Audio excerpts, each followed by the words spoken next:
لاہور کے دلی دروازے سے شاہی گزرگاہ پر آئیں تو لکڑی کی لمبی بالکنی سے سجی ایک 4 منزلہ عمارت اپنے شاندار ماضی کا پتہ دیتی ہے۔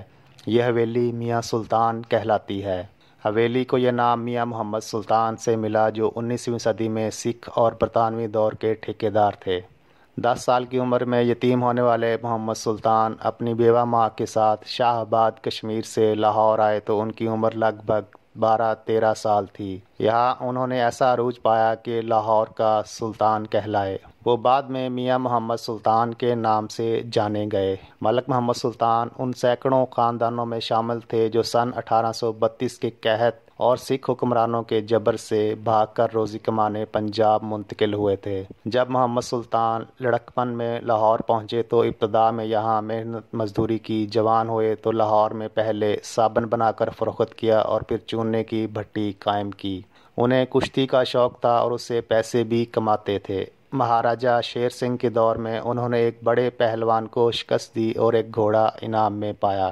جب سلطان نے کشتی جیت لی تو انہوں نے سکھ بادشاہ سے شکایت کی کہ سرکاری عمارتوں کی تعمیر کے نگران افسر غریب ہونے کی وجہ سے ان کی زیادہ حوصلہ افزائی نہیں کرتے۔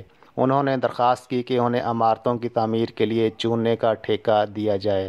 سکھ بادشاہ نے انہیں قلعے کے لیے چوننا فراہم کرنے کا ٹھیکہ دے دیا اور یوں ان کے لیے خوش قسمتی کے دروازے کھل گئے۔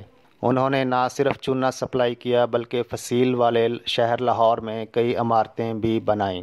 یہ بات 1850 کی ہے۔ سلطان نے لاہور کی پرانی تاریخی عمارتیں گرا کر ان کی اینٹوں کو استعمال کرتے ہوئے فوجی بیرکیں بنا دیں۔ ان کو مغلیہ دور کی چھوٹی اینٹ کی ہوس تھی۔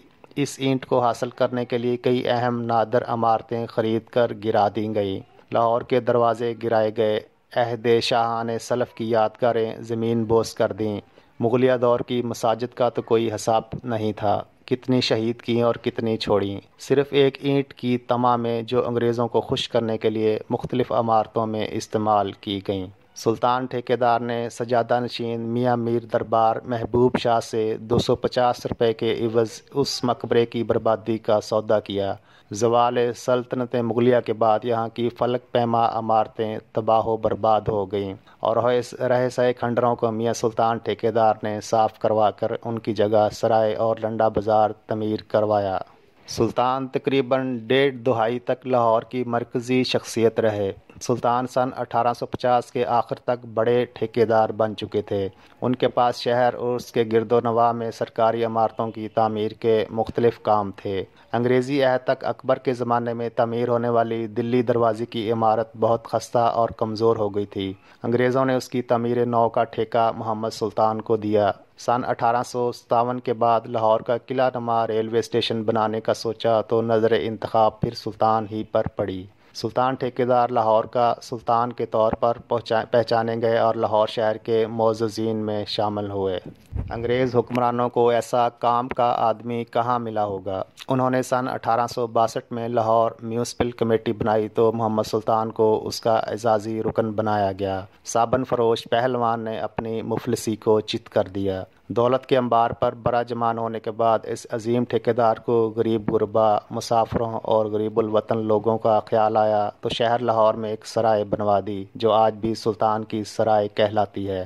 انہیں کچھ مساجد کی تعمیر کا سہرا بھی جاتا ہے۔ انہوں نے سن 1852 میں لاہور میں صرف حضرت سید سوف کی خانقاہ کی تجدید کی۔ تمام عمارتوں اور حویلیوں کے صحنوں میں لوگوں کے فائدے کے لیے کنویں بنائے۔ کہا جاتا ہے کہ سلطان نے بہت زیادہ خیرات کی، عوام کے لیے مساجد، کنویں اور دیگر کارآمد جگہیں بنوائیں۔ غریبوں نے بھی ان کی دولت سے فیض پایا اور کوئی سائل کبھی خالی ہاتھ نہ آیا۔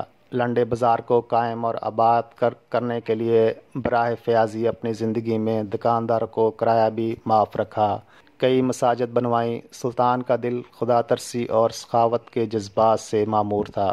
اپنی آمدنی کا بیشتر حصہ غربا اور مسکینوں میں تقسیم کرنا اور خود سادہ زندگی بسر کرنا ان کا مسلک تھا۔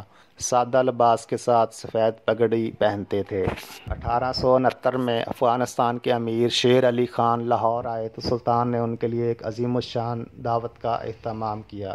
انہوں نے افغان بادشاہ کو 2 قیمتی گھوڑے تحفے میں دیے۔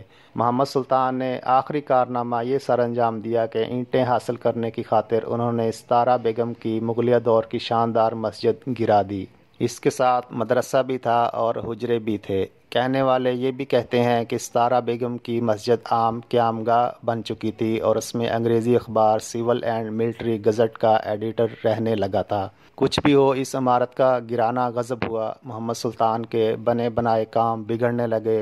انہوں نے اتنے زیادہ اور اتنے بڑے بڑے ٹھیکے لے لیے تھے کہ یہ کام ان کے بس کا نہ رہا۔ انگریز دوسرے ٹھیکیداروں کی خدمات حاصل کرنے لگے، یہاں تک کہ سن 1870 تک سلطان دیوالیہ ہو گئے۔ سلطان اس حال میں مرے کہ کوئی پوچھنے والا نہ تھا۔ بس یہ کہنے والے موجود تھے کہ سلطان نے ایک مسجد کیا گرائی، قدرت نے اسے اس گڑھے میں گرا دیا جسے عرف عام میں قبر کہتے ہیں۔ کاروبار میں بڑا نقصان ہوا تو سلطان نے اپنی تمام ذاتی جائیدادیں گروی رکھ کر جموں کشمیر کے مہاراجہ رنبیر سنگھ سے 5 لاکھ روپے قرض لیا۔ مہاراجہ نے زندگی گزارنے کے لیے 500 روپے ماہانہ پینشن مقرر کی۔ اب سلطان کی قسمت ماند پڑ چکی تھی، وہ قرضہ واپس نہ کر سکے اور جائیدادیں لوگوں کو فروخت کر دی گئیں۔ 4 فروری 1876 کو وہ لاہور میں وفات پا گئے۔ وہ لاہور میں میانی صاحب قبرستان میں دفن ہیں۔